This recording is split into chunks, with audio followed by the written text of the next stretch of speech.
போடுற கேப்பில் ஹெல்த்தியாக சுண்டல் செய்யலாம்னு சொன்னால் நம்புவீங்களா? Welcome to 30 Day 30 snacks videos. இதுக்கு 2 கப் அளவுக்கு பச்சை பயிரை நான் ஒரு குக்கரில் சேர்த்துக்கிட்டு நல்லா வறுத்து எடுத்துக்கிட்டேன்.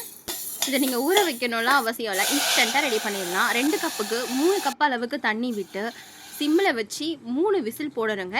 இதுக்கு தேவையான அளவு உப்பும் அதில் சேர்த்துக்கலாம். குக்கரை மூடி போட்டுருவோம். நல்லா ஒரு 3 விசில் வரட்டும். விசில் அடங்கினதுக்கு அப்புறமா ஓப்பன் பண்ணி பார்த்தோம்னா விரலால் நசுக்குனா அது உடையணும், இல்லைன்னா நல்லா இருக்காது. இந்த ஸ்டேஜ் கரெக்டாக இருக்கும். இப்போ இதுக்கு தேவையான அளவு வெங்காயம், பச்சை மிளகா, 1 இன்ச்சு சைஸ் அளவுக்கு இஞ்சி, இது எல்லாத்தையுமே பொடியாக நறுக்கி வச்சுக்கலாம். நான் கேரட்டும் துருவி எடுத்துக்கிட்டேன்.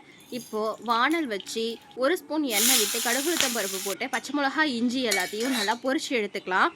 நம்ம பச்சை பயிரை ஒரு கப்பில் சேர்த்து வெங்காயம், கேரட் அதில் சேர்த்துக்கிட்டோம். இப்போ இது சாப்பிட்றதுக்கு ரெடி ஆகிடுச்சு. நான் சொன்ன மாதிரி டீ போடுற கேப்குள்ளேயே முடிச்சிட்டேன்னா நீங்களும் ட்ரை பண்ணுங்கள்.